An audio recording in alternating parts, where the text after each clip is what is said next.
Assalamualaikum Ustadz. Waalaikumsalam warahmatullahi wabarakatuh. Ini Ustadz, saya suka melihat orang gampang panik gitu Ustadz. Apakah itu bagian dari fitrah? Maksudnya apakah setiap orang tuh fitrah takutnya sama atau Allah beda-bedakan gitu? Tapi kok ada yang kayaknya panikan banget, dikit-dikit takut, dikit-dikit takut gitu, takut ini, takut itu gitu. Terus yang kedua, masalah pendidikan anak gitu. Bagaimana Ustadz supaya anak-anak lebih takut dalam pengawasan Allah gitu saat berbuat berbuat salah dalam pengawasan Allah daripada takut sama setan misalnya Ustadz. Kayaknya mereka lebih lebih takut sama setan gitu daripada sama adanya malaikat atau adanya pengawasan Allah. Gitu Ustadz. Baik, yang pertama, takut yang Allah tanamkan pada jiwa secara fitrah itu ketakutan yang wajar. Ketakutan yang wajar sifatnya. Wajar itu ada di tengah. Ya, wa kadzalika ja'alnakum ummatan wasata. Quran surah kedua ayat 143. Demikian kami jadikan kalian umat yang pertengahan. Ya. Jadi saya ingin menunjuk kata wasatonya di sini. Ya, walaupun ini menunjuk kepada sikap, saya ingin tunjukkan pertengahannya. Jadi tengah-tengah ini maksudnya adalah hal yang wajar. Ya, takut, gelisah seperti tadi yang saya contohkan. Gelisah kalau tiba-tiba anak pulang terlambat, ya. Ya, gelisah ketika awan pekat, mendung, itu gelisah yang wajar. Ini bisa kita tarik ke kanan, bisa kita tarik ke kiri. Kalau yang standar, yang wajar, yang biasa ini, kita naikkan levelnya untuk mendekat kepada Allah. Dengan berlatih, berzikir, belajar, tidak harus meninggalkan aktivitas harian. Karena kerabat-kerabat, sahabat-sahabat Nabi pun, yang pebisnis, yang politisi, itu kan? Yang diplomat, yang birokrat, itu banyak. Tapi mereka malamnya masih sempat tahajud. Yang kata Imam An-Nawawi dalam kitab At-Tibyan fi Adab Hamalatil Quran itu sampai khatam Al-Quran. Utsman bin Affan, Tamim Ad-Dari, ya, dan sebagainya. Banyak sekali pejabat-pejabat. Bahkan di militer Nabi punya 38 sahabat yang panglima dari 12.000. Itu mereka ketakwaannya tinggi, zikirnya tinggi.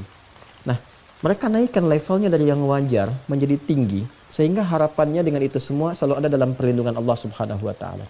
Jadi ketakutannya bukan ketakutan biasa lagi, bukan standar, tapi naik di atas itu, cuma sifatnya positif. Sifat takut positif ini adalah sifat takut yang mengantarkan dia selalu berada dalam perlindungan Allah. Jadi kalau misalnya dia mau bicara, dia tata dulu nih. Pembicaranya Allah ridha nggak? Kalau bicara nyakitin orang lain nggak sih? Lawan bicara kita tersinggung tidak? Kalau bercanda pun dia cari kata-kata yang tidak berlebihan. Nah itu adalah penjagaan. Jadi yang keluarnya itu outputnya selalu yang baik. Ya, tapi jiwanya terkontrol dalam keadaan tenang. Itu yang positif.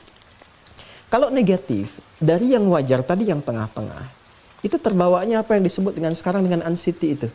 Kegelisahan yang tidak wajar. Sedikit-sedikit gelisah. Sedikit-sedikit penasaran. Sehingga yang keluar dari situ apa? Pertanyaan-pertanyaan yang tidak wajar. Ya, pikiran-pikiran yang tidak wajar. Sehingga memberikan bahkan beban kepada pikiran, bukan ketenangan. Karena normalnya kalau dia menjadi khasyah yang positif atau khauf yang netral, itu pikiran nggak terbebani. Masih biasa. Tinggal dia berikhtiar mengatasi itu. Tapi kalau sedikit-sedikit dia mendapatkan kegelisahan yang memberikan beban kepada pikiran, itu was-was dari syaitan. Yaitu was-was. Dan setan memberikan ketergesa-gesaan. Innamal ajalatu minasyaitan, kata Nabi. Ketergesa-gesaan itu dari setan. Ya, untuk bersikap dan sebagainya. Maka bagaimana keluar dari situ? Mendekat kepada pilihan-pilihan zikir.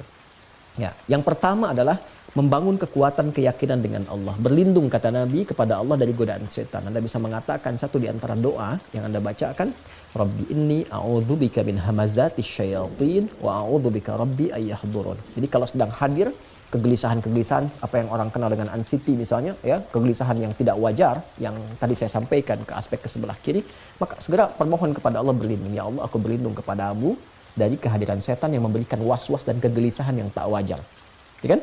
Atau Anda bisa katakan a'udzubillahi minasyaitonir rajim. Itu yang pertama. Yang kedua, Anda bisa isi dengan pilihan zikir yang tadi saya sampaikan. Ya, bisa dengan Al-Qur'an. Berwudu, buka mushaf, menghadap kiblat, baca Quran. Itu untuk melatih. Ya, sehingga lekat dengan Quran, lekat dengan Quran, lekat dengan Quran. Minimal Anda berusaha untuk membaca dan membaca. Ya, ada lagi misalnya, ada yang dilakukan dengan sholat.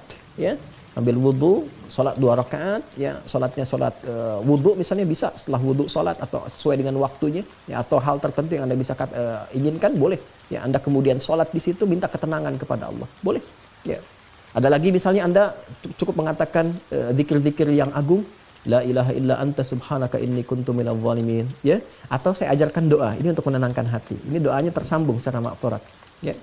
Allahumma ati nafsi taqwaha wa zakkiha anta khairu man zakkaha anta waliyuha wa maulaha. Ini doa yang sering saya biasakan baca, minta ketenangan, ya, ketentraman, ya. Saya ulangi ya. Allahumma ati nafsi taqwaha.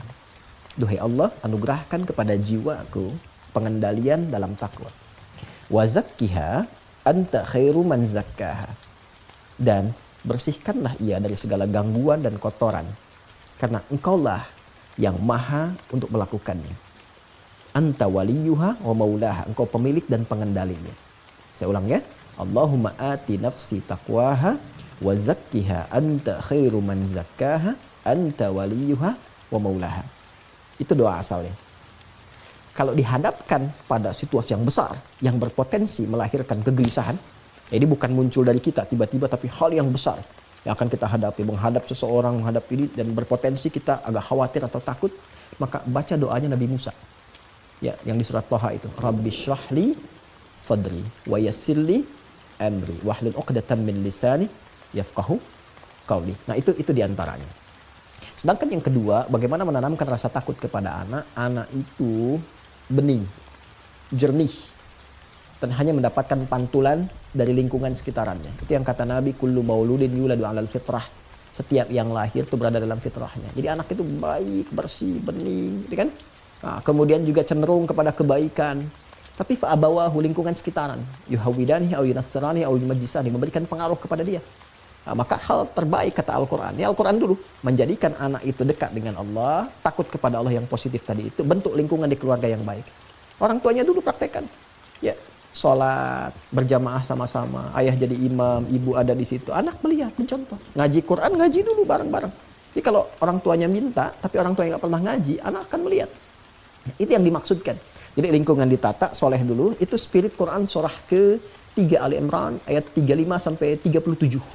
Jadi Imran dengan Hannah itu diberi contoh oleh Allah lewat Imran dan Hannah. Jadi bukan Nabi, bukan Rasul. Supaya kita nggak ngeles. Ya, ini kan Nabi, ini kan Rasul. Allah kasih yang bukan Nabi, bukan Rasul. Ya. Imran dengan Hannah kompak. Menyiapkan diri bahkan dari sejak mengandung Hannah. Ya, cuma kadar Allah nanti Imran meninggal kan. Imran meninggal duluan. Ya, Hannah melahirkan Maryam. Tapi amanahnya dijaga. Begitu kemudian Maria lahir, apa yang terjadi? Yang terjadi indahnya adalah disiapkan seperti amanah sebelumnya. Dipilih guru yang baik Nabi Zakaria, ditempatkan di tempat yang baik mihrab, kemudian dirawat di sekitarnya dengan cara yang terbaik. Apa yang terjadi? Jawabannya fataqabbalaha rabbuha biqabulin hasanin wa ambataha nabatan hasana. Selanjutnya, ketika orang tua benar-benar berikhtiar seperti tadi yang disampaikan, harta berikan yang halal, doa minta kepada Allah, ayat 36 yang berdoa, doa minta kepada Allah Subhanahu wa taala, berikan harta yang halal, bangun lingkungan yang kondusif, cari guru yang baik, biarkan selanjutnya kata Allah, saya yang menjaga anak itu berada dalam penjagaan yang terbaik. Itu spiritnya dan prakteknya ada di Quran surah 31, Luqman ayat 13 sampai dengan 19. Wallahu taala alam bissawab.